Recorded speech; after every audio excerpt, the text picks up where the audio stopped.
Welcome to the stitch along video for my Floral Sampler Embroidery Kit. I'm really excited to have you here today. Thank you so much for supporting my small business by buying this beautiful little kit, and I think you're going to have loads of fun learning how to stitch 14 really gorgeous embroidery stitches. They're going to start with a few that you might have heard before or even done before if you are an embroidery aficionado, but I think there'll be some unique types of stitches at the end that you'll really enjoy. So let's get started. Before I go on, I just want to pay respects to the traditional owners of the land that I'm recording on today. I live and work on the Gadigal land of the people of the Eora Nation, and I want to pay respects to their elders, both past, present, and future. And yeah, I'm very grateful to be on this land. I'm very lucky. And so it's really important that we acknowledge the traditional owners here today. Thank you. Now, in the kit that you will have in front of you, if you open it up, you're going to find a few little goodies, and I want to show you what they are before we begin. Firstly, you're going to have this little paper bag with a thank you sticker, and it's got all of our smaller pieces in our kit. So it's a nice way to keep them handy so that you don't lose anything. Now, I'm going to try and open this as neatly as possible. Give it a little shake. Inside, you're going to find a pack of every single one of the beautiful colors that you will need. We use really lovely, high quality, 100% cotton thread. And each of these skeins, when you're doing embroidery and you're working with floss is another name for the thread, usually they come in full skeins. Now, with your full skeins, I'm going to be showing you how to take pieces out and work from them, but we also have other methods of storage if you find it too messy working from each full skein, and I will show you that a little bit later. So you'll find all of the colors that you'll need. We've included 7 beautiful colors in this kit, and they've got labels, codes, and everything, so it'll make it really easy for working. Next, you're going to find a little packet where you have 3 embroidery needles. These embroidery needles are super sharp. They have a smaller eye on the end, which sort of separates them from tapestry or cross-stitching needles. And then you also we also have 2 needle threaders. We've made really cute little flower threaders, which I felt were the perfect fit for this kit. So everything you need to get set up. Next, you'll find your 15 centimeter bamboo hoop. Now, when you're stitching embroidery, you can use any kind of hoop, but we've included a 15 centimeter bamboo hoop because it is perfect not only for stitching, but also looks beautiful when you're displaying, versus maybe a plastic hoop, which can be really great for stitching, but sometimes don't look as beautiful for the finished product. But this one does both, which is fantastic. We've chosen a 15 centimeter size because it's just a very handy, accessible size for a beginner or someone who's hoping to finish their project and not take years to do it. Next, in your kit, you're going to find your pre-printed linen. Now, this design, we're working with a gorgeous natural linen. Our linen we've chosen is quite sturdy and thick. It almost has a canvas-like texture, and that makes it fantastic for embroidery. It means that you won't be battling with the weave and weft of the fabric, and that makes it a lot easier if you're starting. And it's also a little bit more fray resistant than some styles of linen, meaning that it's not going to be too messy for you when you're starting out. The blue printed design on it is fully dissolvable, so when you're finished and if there's any blue showing left, you can dissolve that underwater. It makes it very handy for stitching.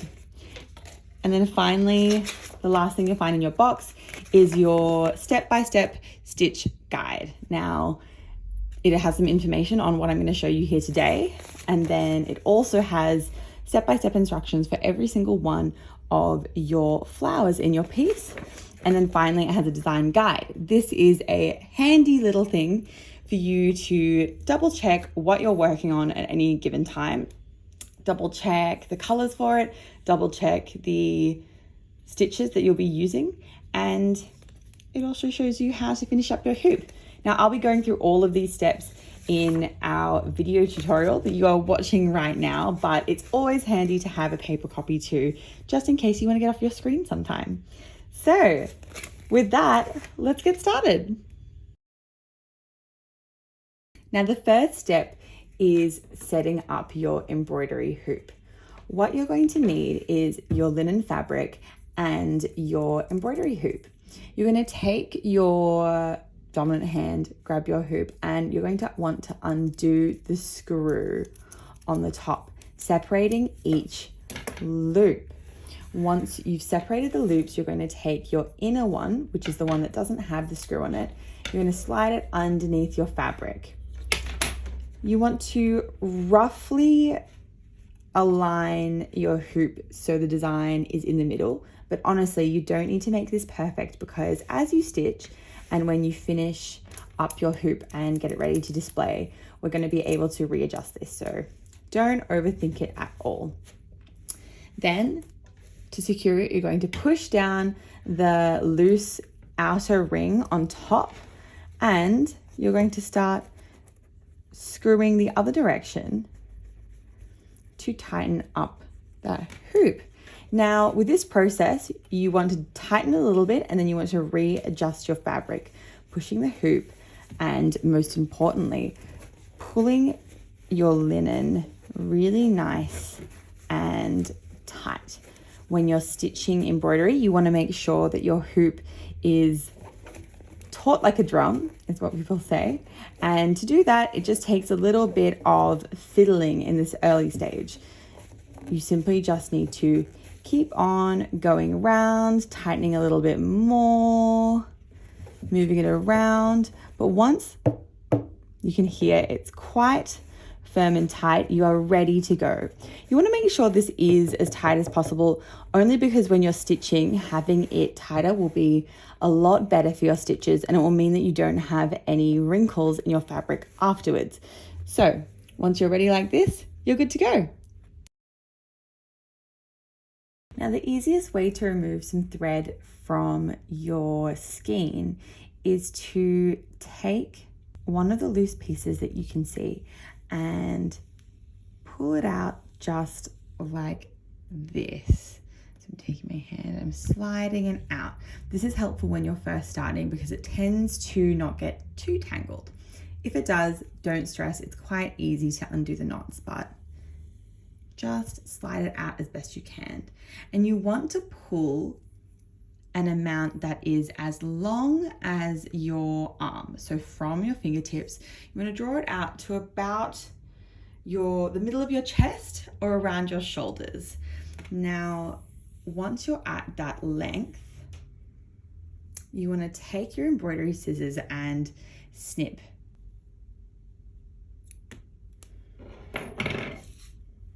All of our cotton floss is made up of 6 strands of thread. So if you split it apart, you'll be able to see that it's actually made of 6 tiny weeny little strands. When we're stitching in embroidery, each design will be made of a different number of these strands. You'll find that some stitches use the whole thing, that is 6 strands. Some stitches might use 2 or 3 strands, and some stitches might even use 1 tiny individual strand. It all depends on what is in your instructions and also what is the look that you're going for.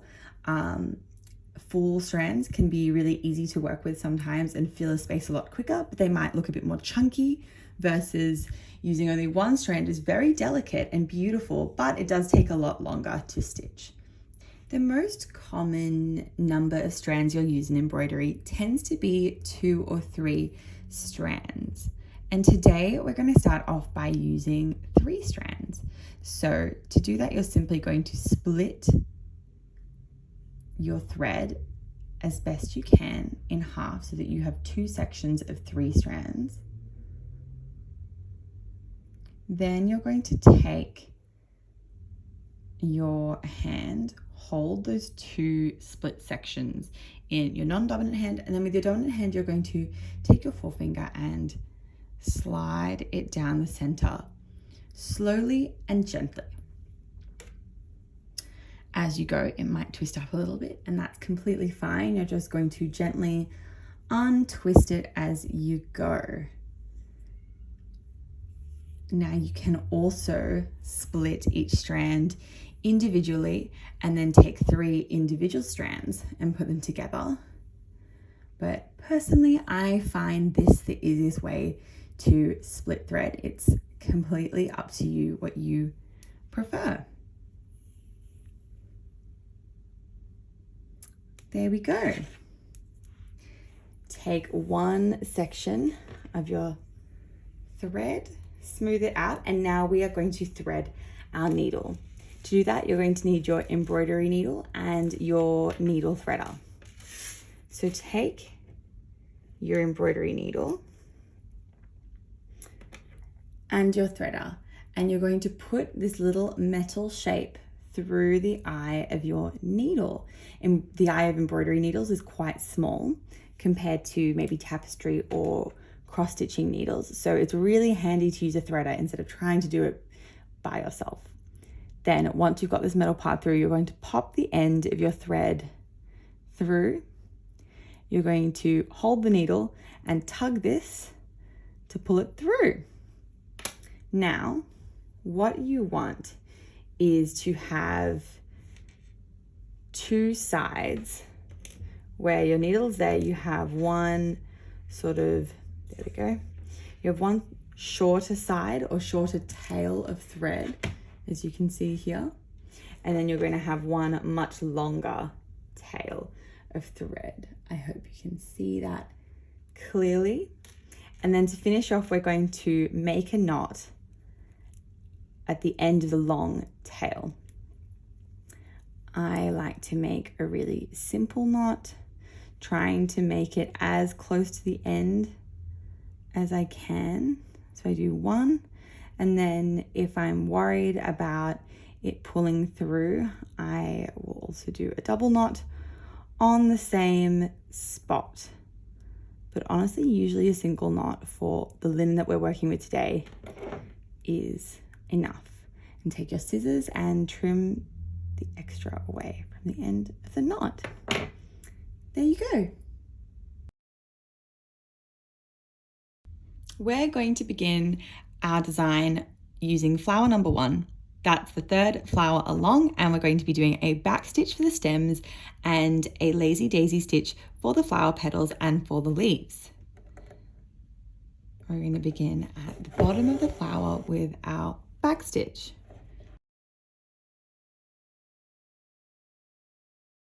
Stitch your back stitch all the way up the middle stem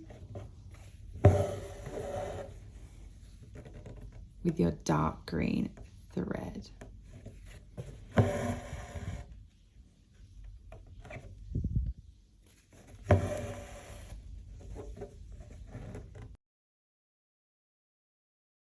You want to end your back stitch just below your flower.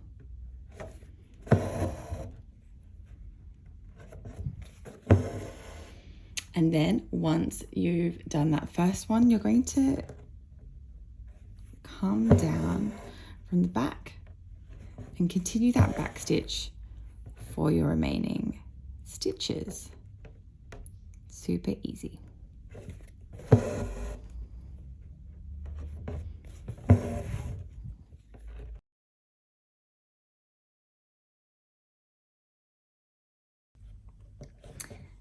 Next, with the same thread, you don't need to rethread anything. We're going to do our little lazy daisy petals for each leaf on the design. Now just remember, this is a stitch guide. I'm not doing full tutorials for each stitch here, but it should be quite clear what I am doing. And if you need a full tutorial, those are all on our website as well, and on the page that you're watching this video on. For our petals, we want to make them quite tight. So they're going to be skinny, sort of longer shaped lazy daisies, as opposed to rounder flower petals. And that's because with the leaves, they look a bit nicer being longer and more dainty in their design. There we go.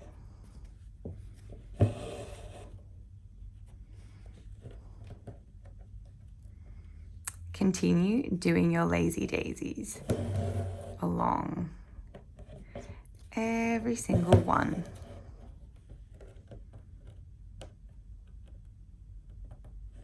Of your leaf sign.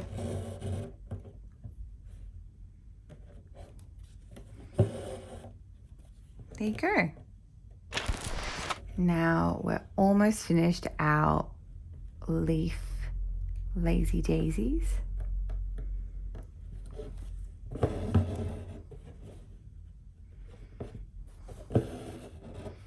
Ooh, almost went too far with that one. Putting my needle through,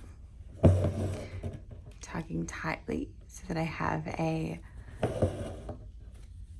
skinny shape for my lazy daisy.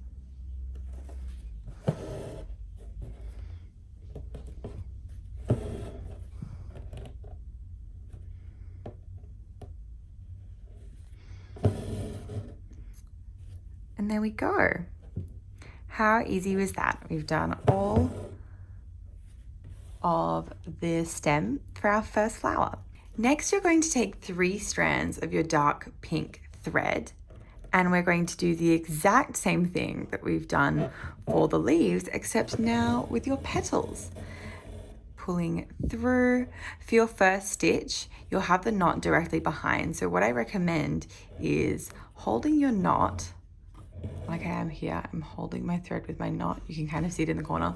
Holding your knot a little bit away from your center hole so that when you go back through, you're not stabbing the knot at the same time, because when you stab the knot, it gets a little bit tangled and messy. Then you can pull it back through again. These ones we're going to make a little bit rounder than our previous ones, but you don't need to worry too much about the shape of your petal.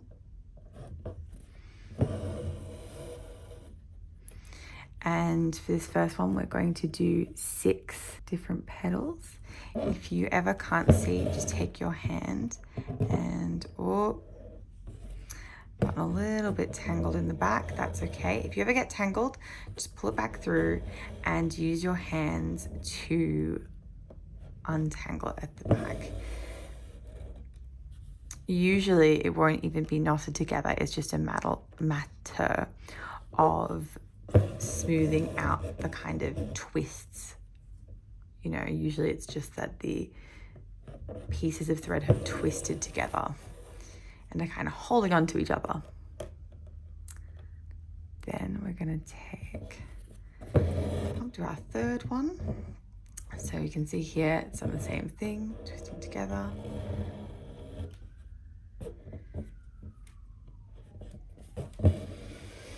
What it really means is that the yarn or the thread has twisted together and then it's sort of trying to come through the hole at the same time, instead of if it's all neat and not twisted, sort of coming in a more orderly fashion, if that makes sense. There we go. We've done half of our flower now. Keep on going until you've finished your flower. I'm going to show you the entirety of this flower and then we can speed it up a little bit for the other flowers.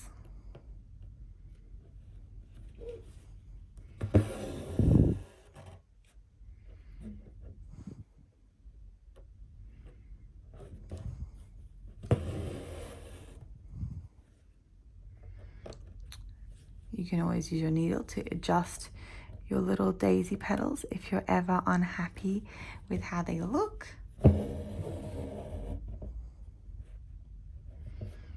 Back to that same loop.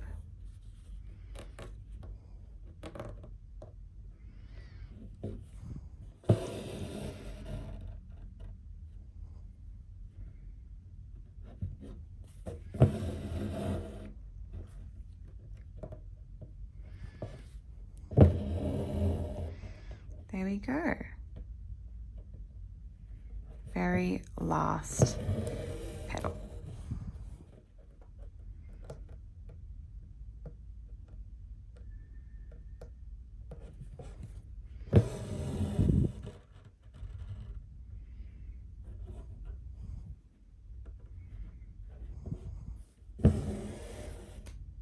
Ta-da! Now first flower is done. How amazing is that? Now we're going to take our thread and we're going to keep doing the exact same thing with our two other flowers. I'll meet you when we finish. Now we're back on our third flower, and I just want to give a little tip about lazy daisies. What I find looks lovely when you're working on them is that your petals don't need to all come out of the same spot. However, you want the two ends. So if I'm doing this petal here, I'd say that's one end, that's another sort of tail of the petal. You want your two tails to always come out of the same spot, because then that makes a really nice sort of teardrop shape. But each petal doesn't have to come out of the same spot to still look like a beautiful flower. For example, you can see there's a little bit of a difference. They're not all from the same point. Here, they're all very close to each other, but they're not all exactly from the same point. And that makes it a little bit easier for stitching, because it means that you're less likely to overlap your existing stitches and kind of get caught and pull some of your existing stitches out of shape, which can all get a little bit messy. So it just means that we avoid doing that. And there we go. I'm gonna pop this in and we finished our beautiful lazy daisies. If you want to make any adjustments, just take your needle, move it around. Don't worry too much if you can see the blue, as you can with a few of mine, because we're going to wash it all off later. There you go. Now we're going to be taking 3 strands of our sage green thread. This thread color is 3052. And we're going to be doing a whipped back stitch. This is one of my absolute favorite stitches. I love it so much. I think it's such a gorgeous, smooth way of creating lines and texture. And it begins very, very simply with a back stitch. You want to make these a sort of standard 1/2 centimeter stitch length, and we're going to work our back stitches all the way up the center of our stem to begin with. I'm going to show you how to do the whip back stitch first on the center stem, because it's nice and smooth and straight. Gives you a great practice ground for getting used to a whipped back stitch.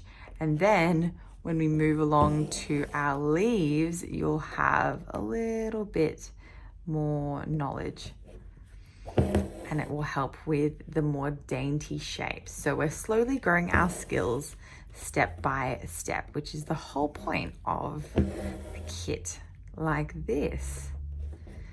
Now do your back stitch all the way to the top. Now our back stitch ends around here, as we have a lazy daisy stitch right at the top. And once you've done your back stitch, we're going to do our whip. To do your whip, we're going to pull, make sure you're tight and secure. You're going to come up from the hole that you ended in, and you're going to take your needle and you're going to slide it underneath your previous stitch. Pull it through, pull it nice and tight, and you're going to loop it round, slide it through again, loop it round, slide it through again. So you're creating a beautiful twist or whip with your thread, whipping around and around and around. And it's such an easy step up, I think, from a back stitch. It makes it beautiful and smooth, the design, and adds wonderful texture. I think it's just such a great stitch. Now, slide it down.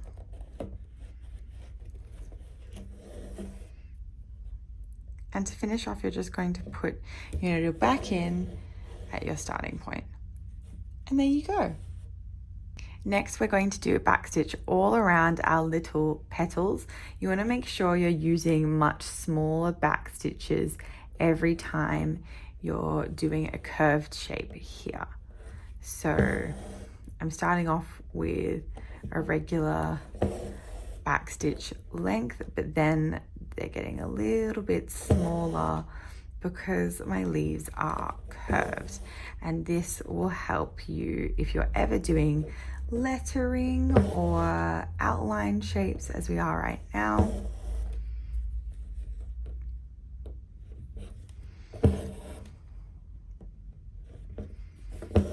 Continue your back stitch like this. You can have straighter lengths when you have straight sections. So these can be a little bit longer because our leaf is straight. And when you're curved, make your back stitches a little bit more tiny. And I will see you when you've back stitched both of your leaves. Okay, now that we've finished our back stitches all around, we're going to go ahead and do our whip stitch. To begin your whip stitch, we're going to start at the beginning. You might need to squeeze it through a little bit, and we're going to do the exact same thing, going under and around, under and around. This time it might be a little bit more fiddly, simply because the loops are smaller than when you first learn how to do them on the main stem. If you're pushing through and you're finding it getting caught, you can push your finger behind and angle your fabric so that it's easier to pull your needle around. But otherwise, you just keep on looping, looping, looping, or whipping, I should say, since it's a whipped back stitch.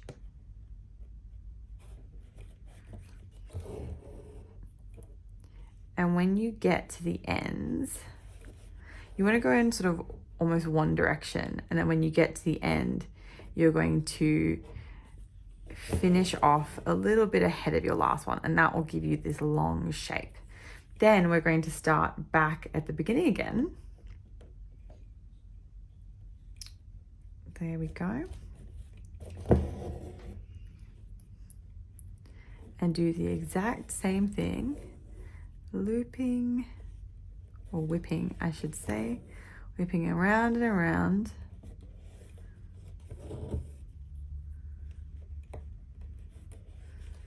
Every single one. And then we're going to finish off putting our needle in just ahead of where you finished. There you go. And that will give you nice pointed shapes at the end. Doesn't really matter too much which direction your loop goes, as long as you're consistent with it for each line. So I personally always like to go sort of across this way because I use my right hand to stitch and it just feels more natural.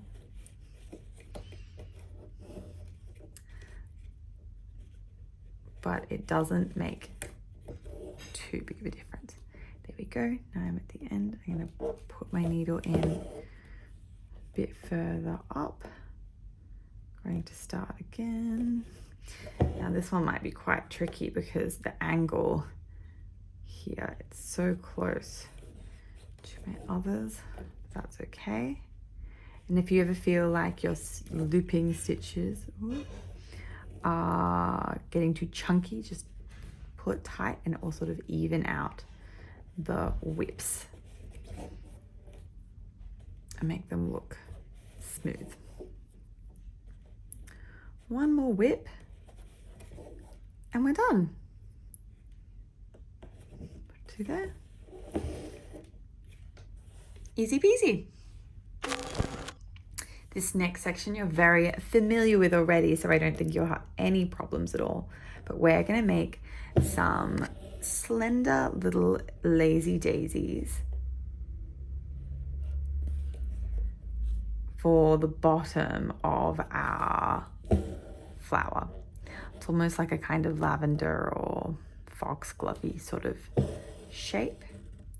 And we're using the dark pink thread for the first two pieces, or the first, I guess it's four, so 1, 2, and then the top pieces. We're going to be using our beautiful light baby pink. There we go. Oh, my stand's sinking a little bit. That's all right.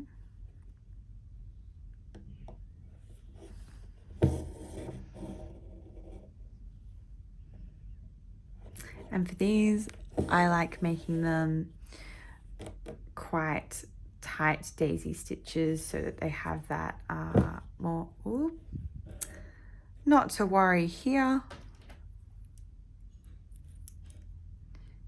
Very easy to rethread my needle. It's a good reminder to make sure that when you're stitching, you leave a bit of a long enough tail.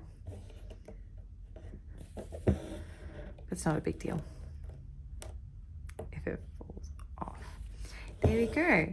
Now I'm going to grab my baby pink thread pretty soon and finish off the rest of these lazy daisies. I will see you at the end of those lazy daisies. Okay, and here we are doing the final 3 stitches for this flower. I like to do the 2 side ones first.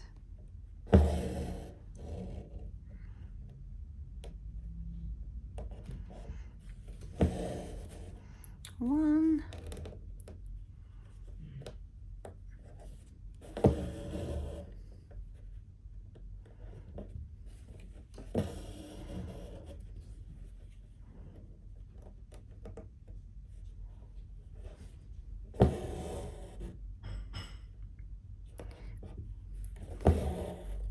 Two, and then finally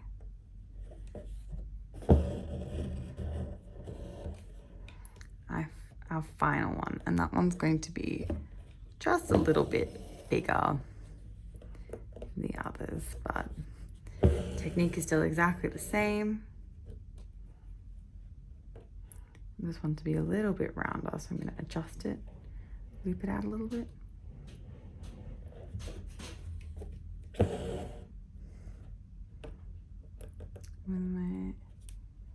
There we go. Okay, now we're going to do our 3rd flower. I'm really excited for this one because it's the first time that we're doing a stitch that's a little bit unusual. It's called the coral stitch, and it's what we're going to use to do the stems for this flower. To begin, you're going to want to thread up 3 strands of your medium green thread, and I've tied a knot at the back and I've just come through the front at our beginning point. We're going to start by stitching this long middle stem here. So a coral stitch works by making stitches that have knots at the end of each stitch, and the knot is going to go where that little circle is on your design. To begin with, you're going to want to pull your working thread flat as to where you want it to go.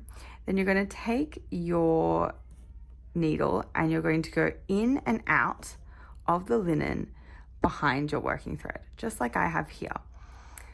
You can move your working thread if you're not sure, but you want to make sure it's there. Then, as you pull this through, you want to make sure that your needle is going over this loop of fabric. So you can see it's going under this side and over this side. Now, to pull it through, you want to make sure you're popping your finger there to keep it secure and tight. And you're going to pull, pull, pull. Pull, pull, pull, pull, pull. Pull, pull, pull. Nice and neatly. And there you go. You've basically made a little knot around the fabric and around the thread here. Let's give it one more go. The loop part can be a little bit confusing, but if you follow these steps clearly, you'll get the hang of it. So pull that straight, pull your needle, make sure your needle goes under and back up again, behind. I'm gonna keep that straight. And then as you come up, you wanna make sure you're catching that loop. So catch that there. It might look a bit messy once you start pulling through, but just trust the process. If you followed those steps, it will make a knot in the right spot. And there you go. We're gonna keep continuing these knots all the way up to the top.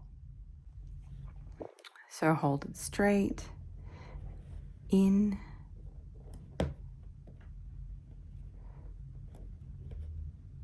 in and out.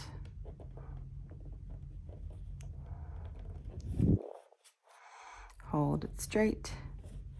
Make sure we're going in the loop. I know that I'm coming back out of the loop.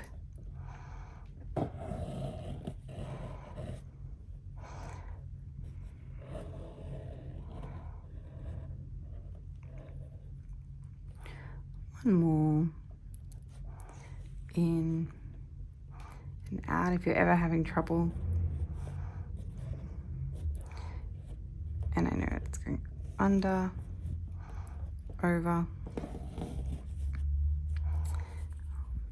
Getting caught there, but that's all right. See, it might look confusing now because our loop is gone, but all you need to do is straighten it up, find your loop again, and you'll be quite all right.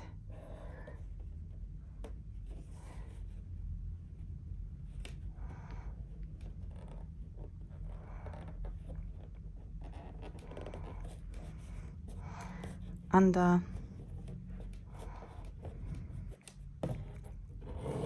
over, and to finish off, just pop your needle through. And there's your coral stitch. I'm going to do this one slowly again. You're going to come back, start at the beginning to do your second stem. If it ever gets fiddly, I recommend getting your needle through first, like that, then putting this loop over, sliding it through and making sure you're pulling.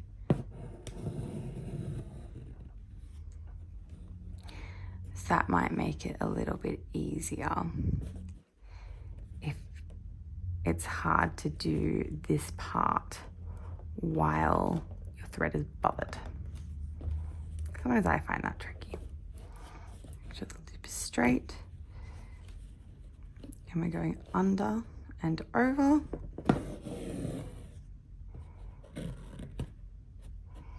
There we go. Now, if you're having any trouble with this and you just really don't like the stitch, it's not working for you, that's completely okay, because you can fill the section up very easily with a back stitch or a whip back stitch, and it will look just as beautiful. So do not fret if you're having trouble with this stitch. To end, pop it through like that. Now I'm going to do this third one and I'll meet you back Now we're going to be filling in our flower petals using a satin stitch.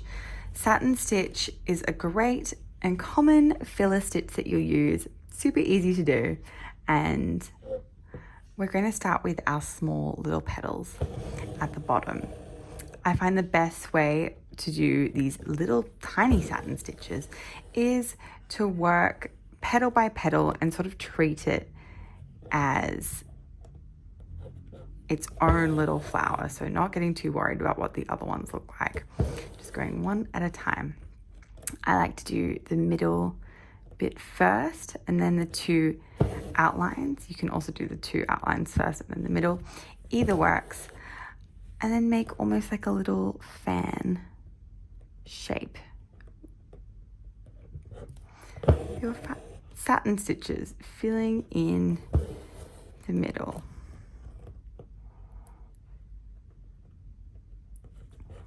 You can do as many stitches to fill it in as you like. So if you've done 5 like I have and you think there's any extra spaces, you can go back again. But I'm happy with 5.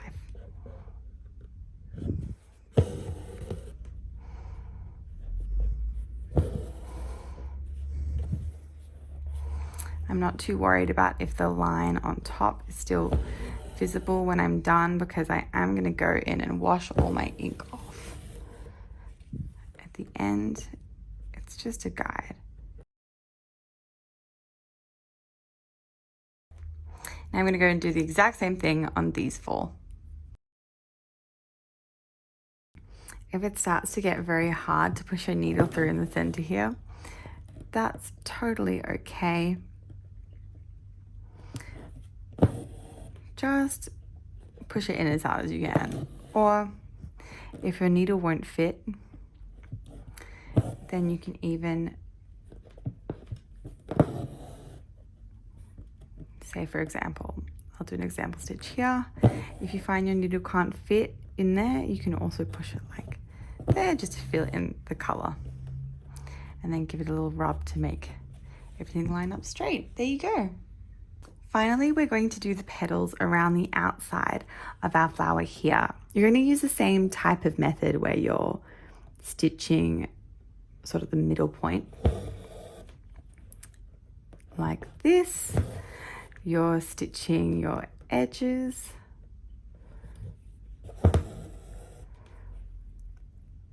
like this, and then you're filling in the gaps in between. You're just not doing such an extreme sort of fan shape as you did with the smaller petals, but the process is exactly the same. You're just going back and forth, filling in stitch by stitch. Don't worry about making it absolutely perfect,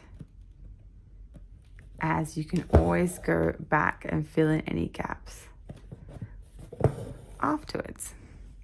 Which is what we love about embroidery. There's always ways to fix your mistakes.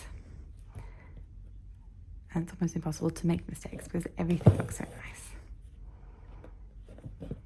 nice. There you go. Now on to the next flower. I know I've mentioned before, but I will say it again. If you're seeing any blue parts exposed, don't fret. We're going to wash the blue ink off later. So little sections like here, here, here. You don't need to make it cover absolutely perfectly. The blue is intended as guidelines to make it easier for you, not harder. So trust your gut. Try and follow the guidelines, but if you don't get it perfect, that is completely fine.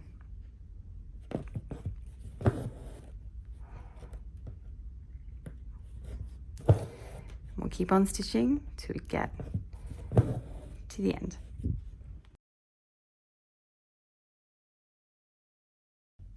There we go. Okay, now to finish off this flower, I'm going to do a basket weave with my light purple and dark purple thread. So that's the lavender and the iris thread. I threaded up both, and I'm working the lavender first, which is the light, and I'm doing 3 stitches from the top to bottom across the middle. Might be a bit fiddly to find where you want to come up, because I want it to, in this case, I want it to be right along the line, just so that I have even spaces between each of them. Once again, it doesn't have to be perfect, but you know, if you spend a little extra time evening it up, it's always nice. There you go. Then we're going to come in with our purple. I recommend tying behind, but because I want to show this all in one go, I'm actually just threading up 2. But if it was you, I'd tie off your knot and then do the purple. But I like to start with the middle one. And as I weave, I just like to go over, under, over for my middle. Over, under, over. There we go. And then pop it down. There. Now we're going to start above, back on the right hand side, sorry. And now we're going to go the opposite. So we went over, under, over here. So we're going to go under, over, under. Now this one, it can be fiddly. So give yourself some patience and feel free to use both hands to sort of manipulate the other threads. And under again on the last one. There we go. Then we push it back down. And then finally, we're going to do the same thing again at the bottom. A basket weave is just so much fun. It's such a fun textural stitch. It almost feels like you're doing like a sculptural piece.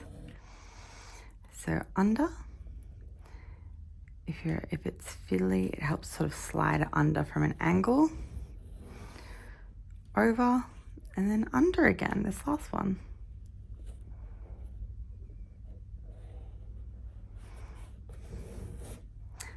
There we go. And we'll pop it back down. So make sure both colors are tight if you are doing what I'm doing. And there you go, you've got a beautiful basket weave. To begin your fern stitch, you're going to come up and make your first line. But at the top of the line, instead of simply going down, you're going to take your needle and you're going to go at an angle, aiming to come out at the end of that point there. There we go. So you're going to pull this across. Pull, pull, pull. If it ever gets tangled like this, that's okay. Then you're going to go down here, and instead of simply pushing all the way through, you're going to do the same thing and try and aim to come up at the end of that stitch. There you go.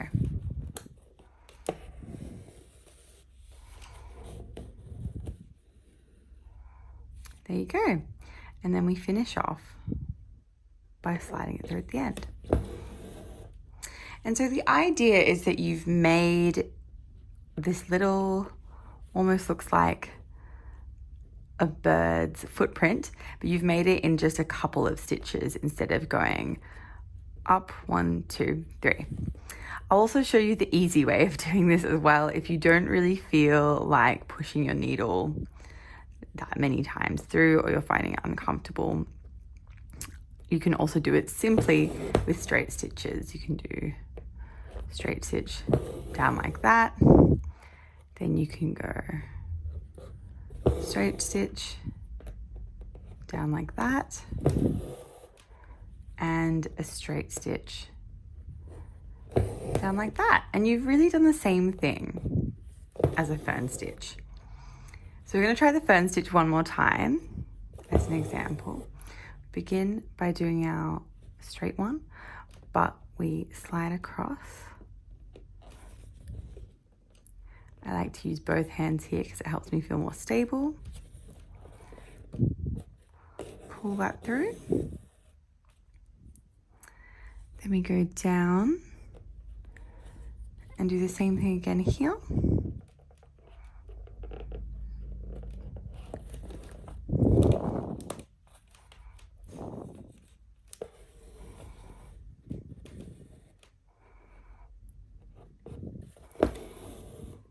And there you go. To finish off, we're just doing 2 single stitches at the bottom. Oh, sorry, I should say at the top. Now, let's give a few more goes on this one next. We begin by doing a line.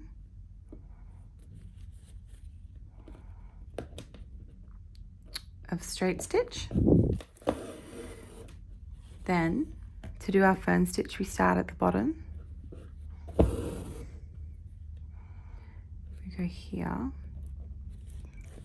and come under and across. And then when we're going back down,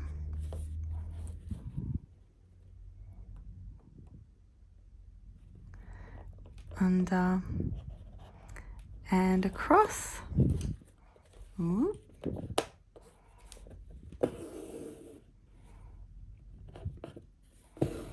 And there you go. So that's how you do a fern stitch. We're going to keep on working this stitch until you've filled up all of these little bird footprint shapes. And remember, if you find that annoying, you can also do straight stitches like I'm doing here. Let's do 1, 2, 3 simple straight stitches. There is absolutely no obligation to do the fern stitch technique. Because at the end of the day, it's all about enjoying yourself and being happy with what you've made and the time you spent feeling creative.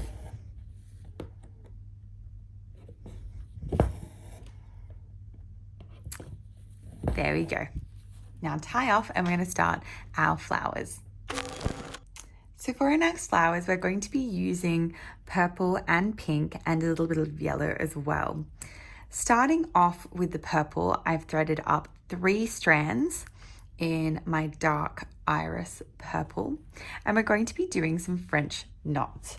Now, French knots have a bit of a reputation for being very difficult, but I promise you, if you follow this technique I'm about to show you, you'll find it super duper easy. And all it takes is just a bit of practice. Now, we're trying to do 1 French knot approximately where all of these little dots are, but don't stress if you're finding that difficult. If you're a little bit nervous to do some French knots, even you can practice some like down here or in a blank area and then cut them off afterwards. You're not going to mess up your fabric.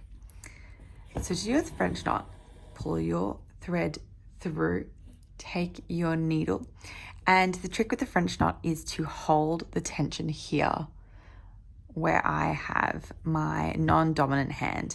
Now, to do a French knot, it's really, really handy if you have some kind of hoop stand, or if you don't have one of those, it's totally fine. But I recommend putting it on a flat surface like a desk and then using a heavy book just on the corner or something that will hold on to it. You can do French knots easily without having a stand, but I think if you're learning, it means that you can use both your hands easily and you don't need to worry about holding the hoop. So just for learning, at least try and use that book technique. So with your non-dominant hand, you're going to take your piece of thread and hold it with a bit of tension. We're then going to take our needle and do 2 twists around that needle. Now, if you're holding enough tension, you should be able to move your needle around, but keep the twists sort of attached to the needle. You're not too loose that they're falling off like that, and you're not too tight that you can't even move your needle. So 2 twists and then holding the tension enough that you can move it around. Then you're going to put your needle back down just next to where you came up, but not in the same hole. You're going to pull your needle through. Sometimes it can be a bit tricky to get it through the hole, but just pull through as much as you can. And as you're sliding through, keep the tension with your non-dominant hand. Keep the tension until you're near the end and you can let go. And there you'll have your little French knot. We're going to do a few more of these.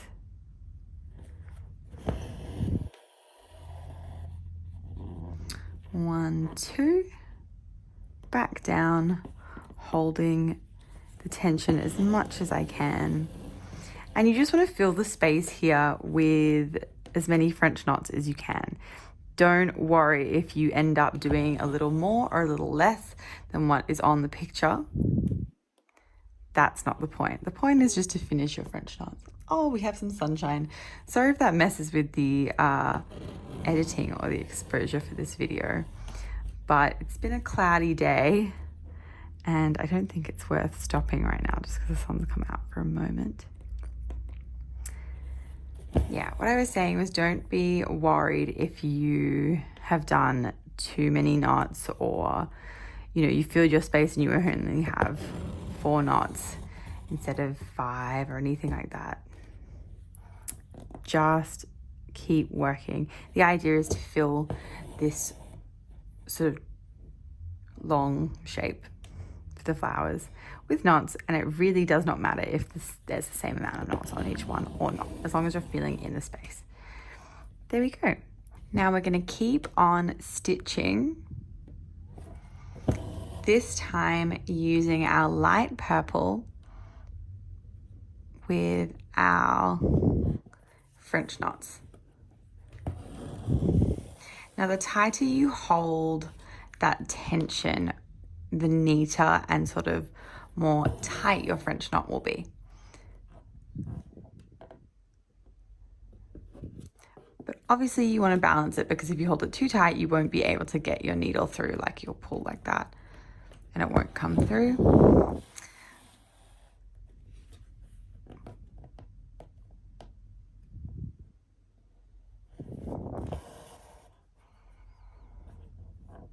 And I'm going to continue working all of these, and I'll see you back here once you finish the light purple for all 3 flowers. Okay, now you should have finished all of your French knots for this last flower. I've gone ahead and done my pink as well. And now the last step is to add our yellow. Now for this one, I've threaded up 6 strands, so you're not splitting it at all.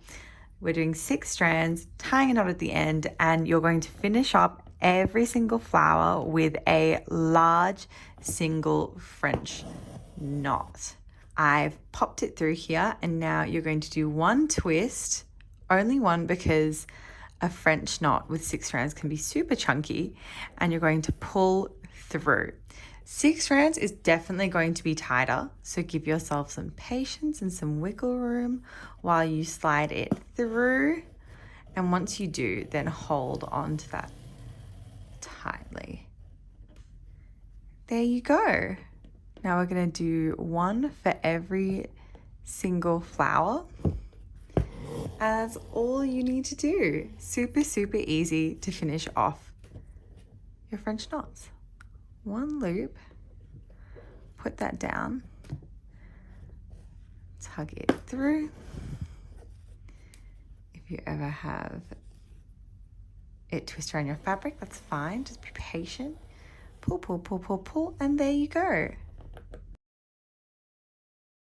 Now we're going to be moving on to our 5th flower. To begin the stem, you're going to put 6 strands into your needle. So the whole entire piece of floss, you don't need to split it. And we're going to be making a split stitch up the stem. We're going to start at the bottom, and you're going to go about one split or one stitch length. It's the largest stitch length, so more, a little bit less than a centimeter. And then you're going to come through the back halfway through the previous stitch, splitting the thread as you go. Then you're going to do another stitch length in front of that, or above, I should say. Can be a little tricky pulling 6 strands through. So if you ever find it getting stuck, don't worry, you just need to give it a good tug. Your fabric is strong, you're not going to break anything. But because the eye of the needle has double, so almost 12 strands coming through there, it does make it a little bit tricky, and that's the reason you might find it gets stiff to pull through.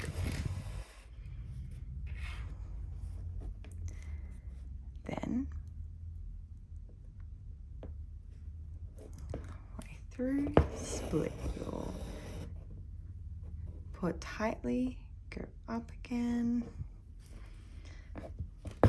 pull it through, and then we're just going to keep on repeating this all the way up for your stem stitch. Oh, sorry, for your split stitch, I should say, because you're splitting the piece you're working on.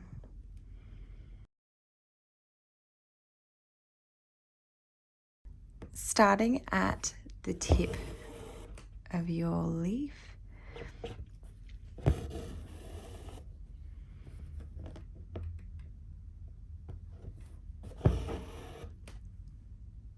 we're going to work each side of the leaf down, just like this.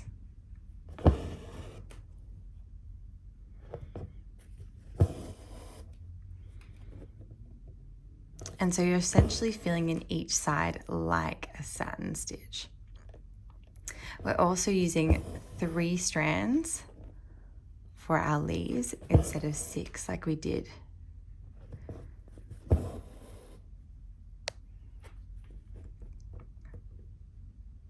And it should just take you a few stitches to fill in each side, since these leaves are quite small and dainty, so you don't need to overwork it. And you'll cover most of the space with just a few stitches. Here I can see I've left a little bit of a gap here, so if you ever make a mistake and skip a little spot that you'd like to fill in, it's super easy to go back.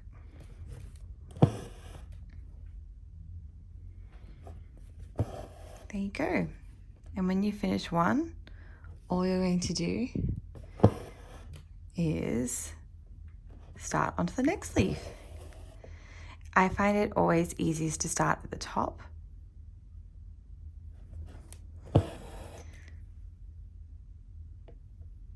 And then follow that line in.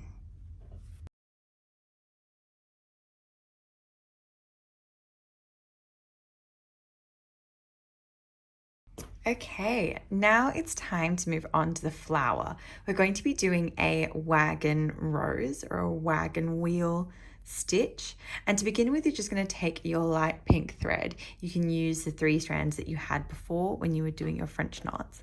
And you're going to go around and basically do a bunch of straight stitches to fill in these spokes that you can see printed on your fabric. So just go around the circle,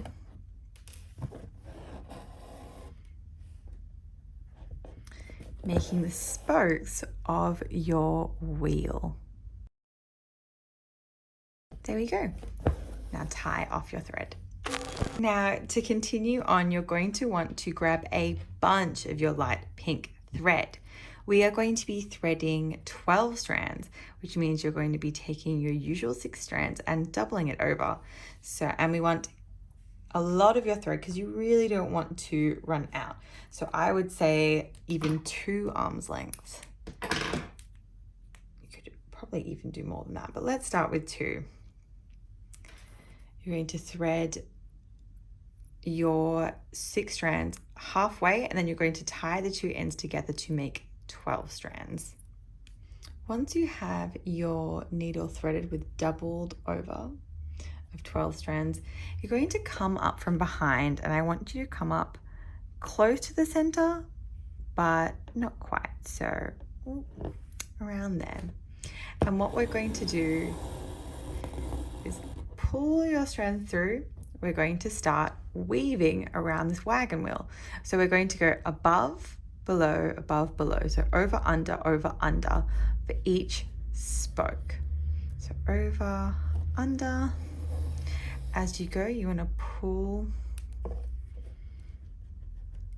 fabric, your thread, I should say, and try and make it as flat as possible. Does not have to be perfect, but if there's clearly a big twist in your thread, you can just fix that quite easily. There we go, over, under. And because we're using an odd number of spokes, you'll start to notice that you kind of create these layers going over and under every alternate spoke. And it makes this beautiful, beautiful rose shape. We can pull this a little bit tighter even. Over, under.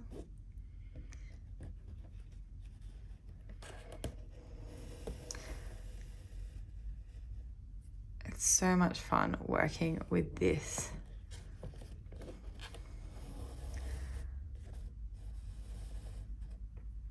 Working with this thread because it almost feels like you're making a sculpture instead of stitching. It's so beautiful, and it's just amazing creating something 3D. I promise if this is your first time making a woven wheel rose, you're just going to be amazed at what you create.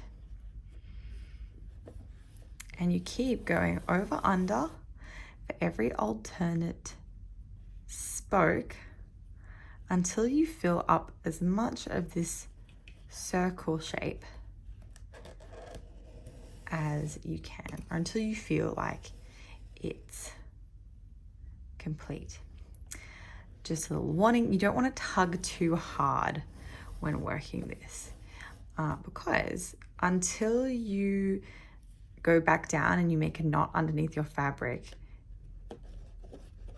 your thread is still loose, I suppose. It means like it's not set, and you could, if you tug it too tight, you could pull it in a way that you don't actually want. So keep going around and around, evening. If you have anything like that, you can even up your thread.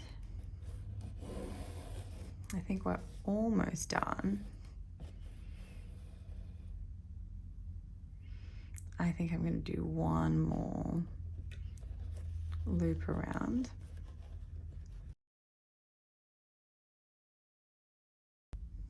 There we go. And under there. I think that should be enough. And to finish off your wagon wheel rose, you're just going to pop your needle back through. Make sure you hold your rose so that you don't accidentally tug. And then you're going to slide your needle back through. And that's it. You're going to tie off at the back and your rose is done.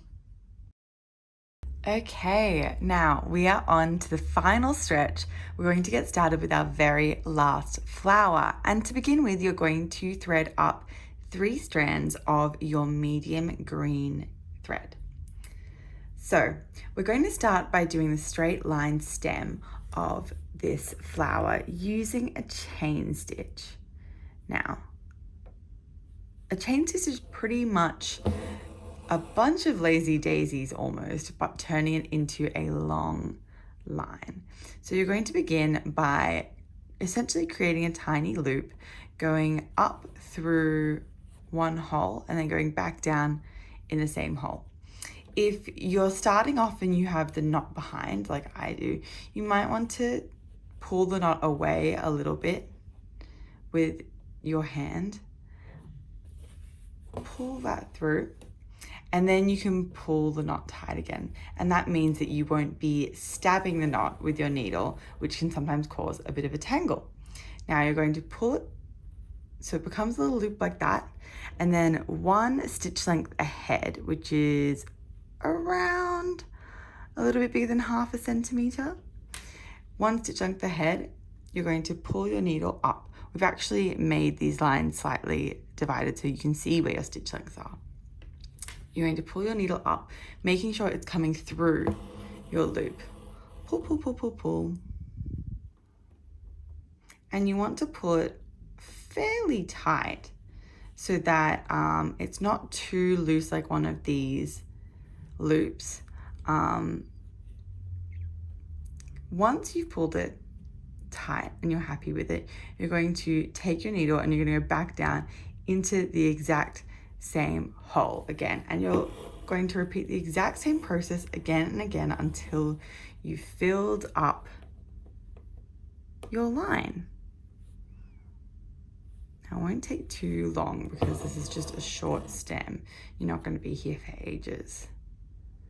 But chain stitches are really fun little stitch to do. It has beautiful texture, and if you're ever stitching pieces like even like a little woolen jumper, it can look so cute. It almost looks like knitting. Okay, we're almost at the end. Once you reach this last one,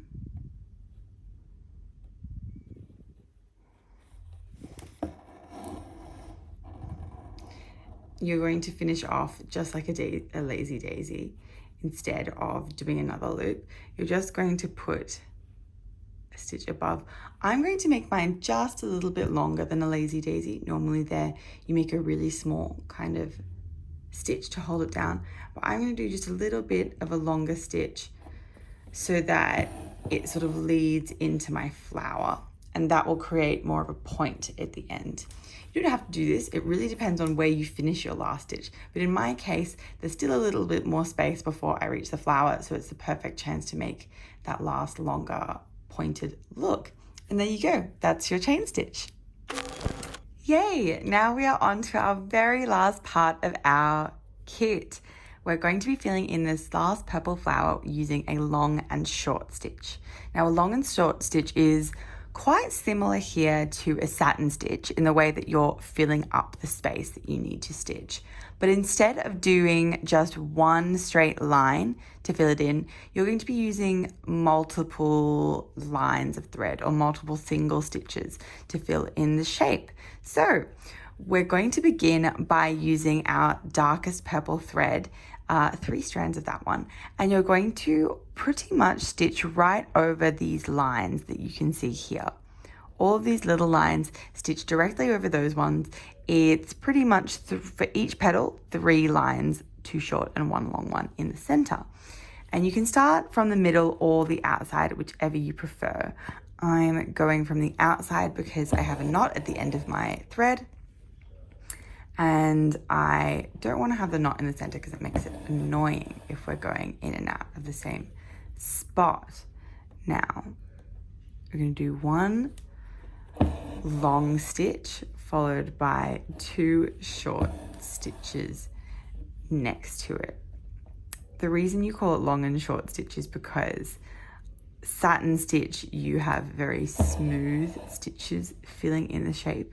But for long and short stitch, the idea is that you use different lengths, long and short stitches, to fill in the space. And it can create an effect that looks a little bit more textural than satin stitch. So it's perfect for stitching fur if you're doing a pet portrait or something like that. It's great for stitching fur or just having a bit of extra texture. Okay, so you're going to keep filling in all of these stitches all the way around your flower.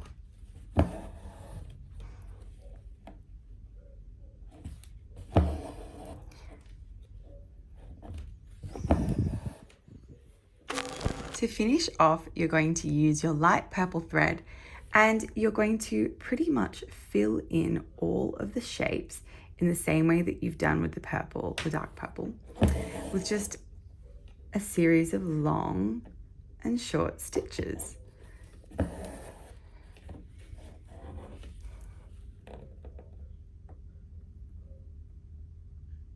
Going from the outside of the petal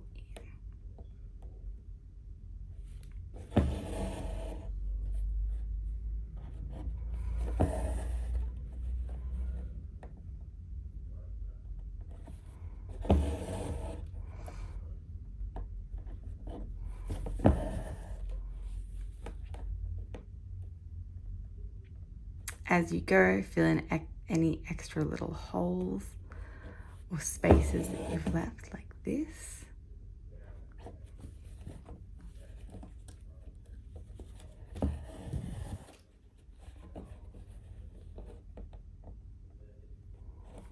And keep on working your way through.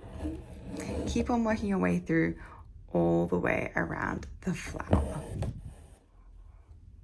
To finish off, you're going to use your light purple thread and you're going to pretty much fill in all of the shapes in the same way that you've done with the purple, the dark purple, with just a series of long and short stitches.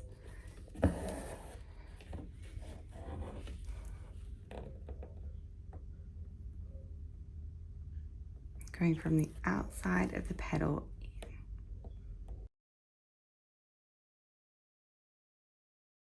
in. And keep on working your way through.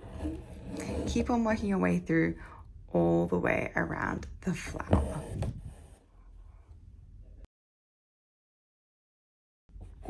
When you're stitching this bit around the center point,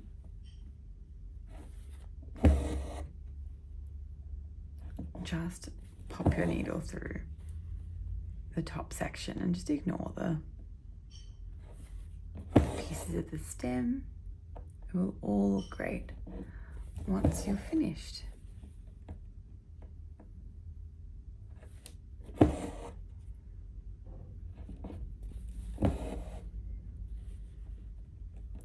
Just keep on filling it in one by one and popping your needle in between the purple stems.